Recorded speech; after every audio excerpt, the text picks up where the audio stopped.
یزید کو پلید کہنا جائز ہے، ٹھیک ہے، یہ سمجھ لیجئے صفحہ نمبر 200 ہے اور آپ کے مسائل اور ان کا حل ہے۔ یزید کو پلید کہنا جائز ہے، یہ سوال کیا، اور آگے کہتے ہیں سوال میں کہ مسئلہ دریافت طلب یہ ہے کہ ایک مشہور حدیث فتح قسطنطنیہ کے ہے کہ جو پہلا دستہ قسطنطنیہ کے اوپر حملہ آور ہوگا ان لوگوں کی مغفرت ہوگی، یزید بھی اس دستہ میں شریک تھا اس لیے ان کی مغفرت ہوگی۔ ایسی صورت میں یزید پلید کہنا کیا مناسب ہے؟ ٹھیک ہے، آگے جواب سن لیجئے، ٹھیک ہے،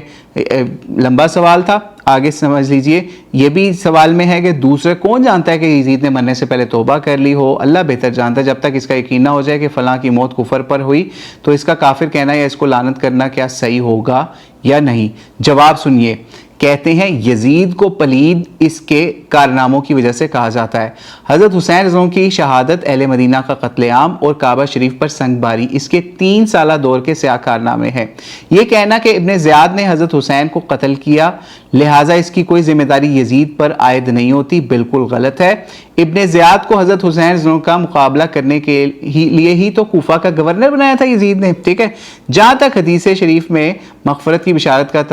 تعلق ہے، آگے وہ جناب کیونکہ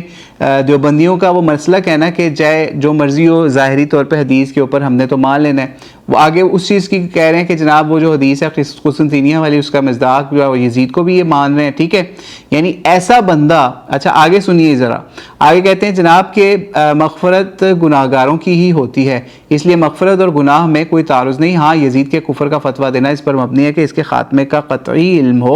وہ ہے نہیں، اس لیے کفر کا فتویٰ ہم بھی نہیں دیتے۔ گو یزید کے سیاہ کارناموں کی وجہ سے اس کو بہت سے حضرات نے مستحق لعنت قرار دیا ہے، مگر اس کا نام لے کر لعنت ہم نہیں کرتے، مگر کسی پر لعنت نہ کرنے کے یہ معنی نہیں کہ اس کی حمایت بھی کی جائے۔ آگے یزید پر لعنت کرنے کا حکم بھی انہوں نے بیان کیا، وہ بھی ڈیٹیل ہے، جس کو اس کتاب سے پڑھنی ہو وہ پڑھ سکتا ہے، اور ایون ان سوالوں کے جواب کے اوپر پلید کہنے کے اوپر یزید کو ان کی کافی لوگوں نے خط بھیج کے کھچائی والا معاملہ بھی کوشش کی، اس کو بھی انہوں نے ڈیفینڈ کیا، اس میں بھی بتایا کہ کون کون سے ہمارے علماء لعنت کے کس طرح سے قائل تھے، اور ایون 2 طرح کے خط آئے، ایک یزید کی سپورٹ میں، ایک یزید کے اگینسٹ۔ لیکن یہاں پہ ان دیوبندی عالم دین کا یوسف لدھیانوی صاحب کا یہ فتویٰ